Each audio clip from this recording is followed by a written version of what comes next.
Howdy, howdy. And today we're going to talk about two of the biggest mistakes that late game players tend to make. I want to break it all down bit by bit, piece by piece, and get you guys understanding. We're going to talk about what the mistakes are, why are people making these mistakes, and how to correct and get back on the right track. Now, I want to start off by saying the first mistake that a lot of late game players make are their skill ups. Their skill ups, and I know you think like gamer, like what you mean? What mistakes do people making with their skill ups? All right, like I have a rule of thumb, and it has changed over the course of time after a lot of experience and just seeing what other players are doing on their accounts in relation to my own accounts. And I've noticed that, like right now, the best investment that you can make in this game into any hero is max building the blue Vanessa. Like early on when you starting off, she's really not necessary. She's not needed. So you just want to pick her up to have her for later once you're starting to build out for your raid. And for a while I was just thinking like, yeah, she's probably the most important hero in the raid. And then after utilizing her in all of my content, I realized that she is the most important hero for all content. Like everything, when you have a struggle or a problem, she carries you through it. So what a lot of people do is they skill up like they main damage dealer first, and that's a mistake because this game is all about survival. You sustain longer, you do more damage in the long run, and this is how I teach people how to do their raids.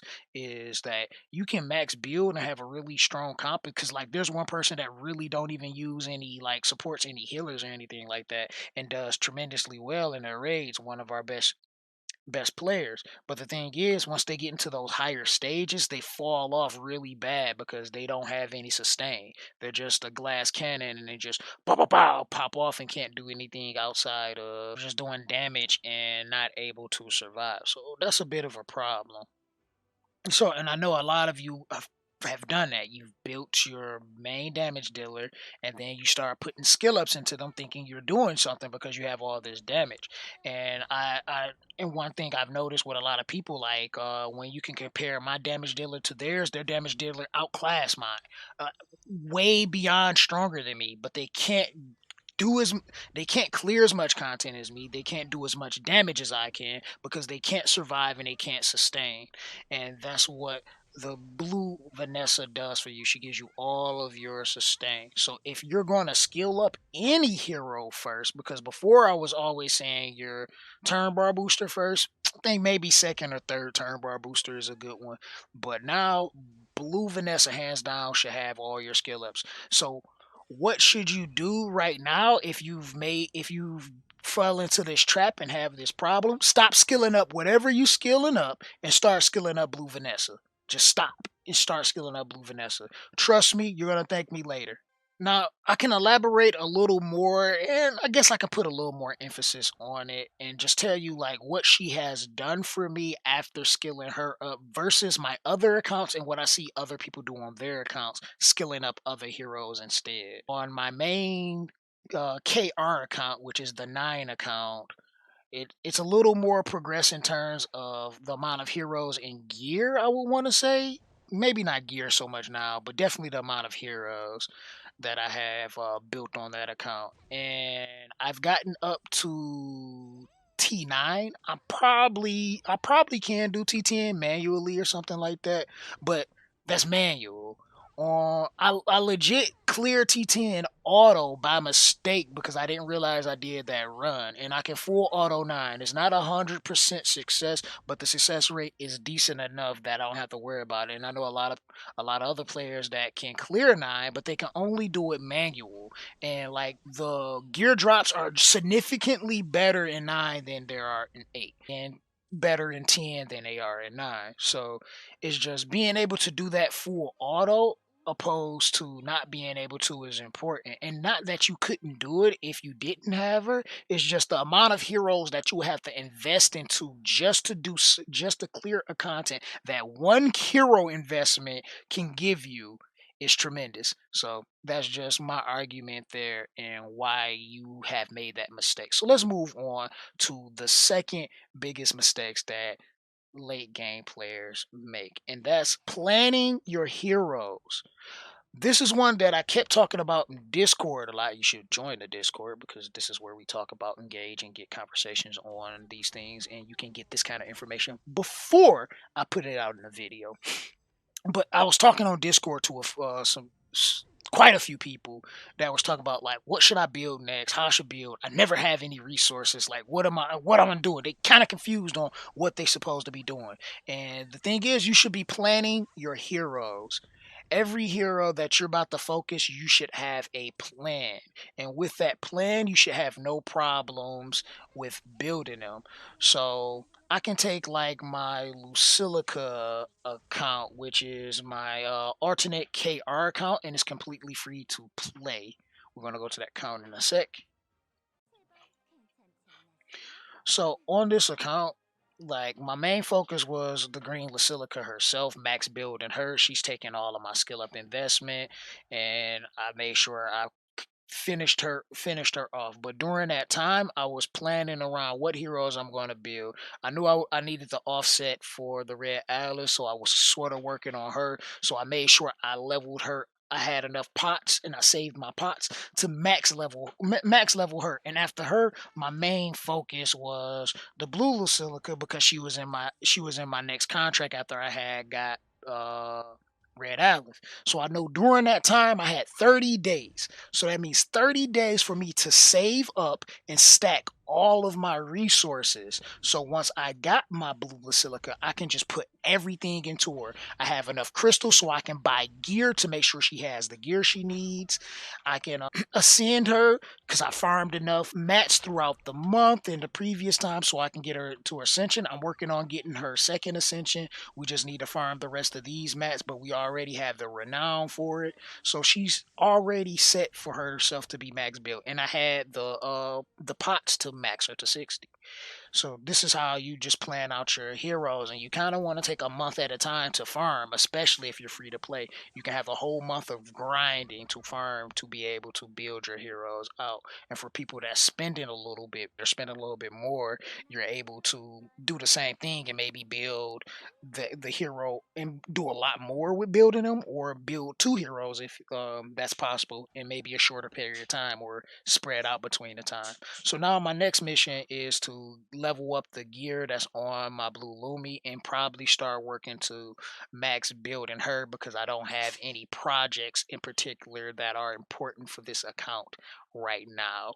So she's going to be the next important piece for me to work on. So we're just going to stack all of our mats and just dump everything into her once we're finished with our blue Basilica.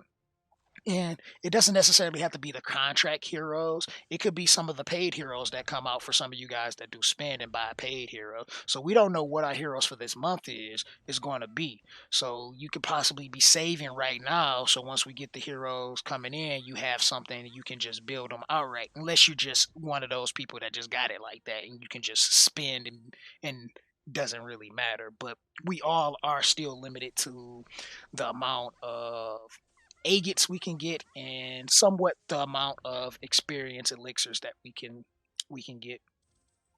If you're spending, you definitely can get more elixirs, but at the same time you still limited to the monthly packs and then the weekly packs. So you have to still spend and buy out all your weekly packs and to get the pots that you need to be able to do. The best part about it is you do get the second tier of pots, so that's just like a lot more experience that you will have even if you don't have quite enough for your bottom tier pots.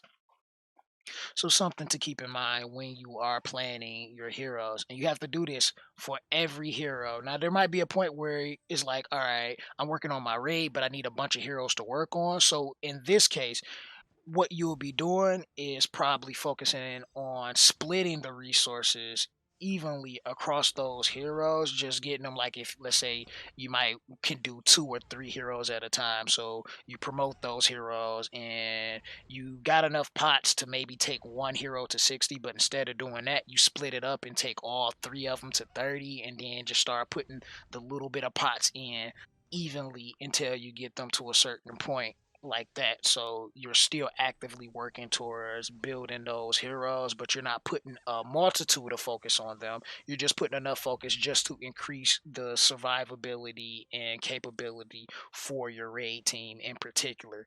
Then all these heroes you're still going to use in the other content, so it's going to transfer over regardless of what you're building. Now the big thing after that will be just to make sure that you have the resources and knowing what resources that you need to farm for the hero you need to farm and farm them on. So you just check your heroes that have similar things, like, all right, I need sniper mats for the blue Basilica, so I'll look and see how many sniper mats do I have through via another hero, and it's like, okay, I know I need X amount of sniper mats, so I need to farm for those sniper runes in particular. Let's say I need sniper promotion mats, which none of us will ever need sniper promotion mats because we get so many of them.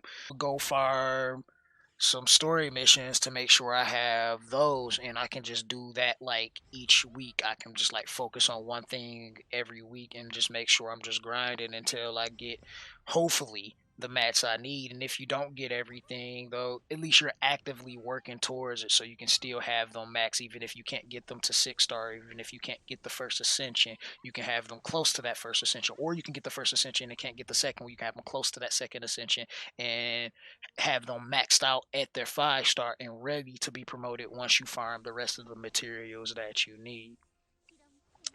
So that is pretty much it for the two most common mistakes late game players make.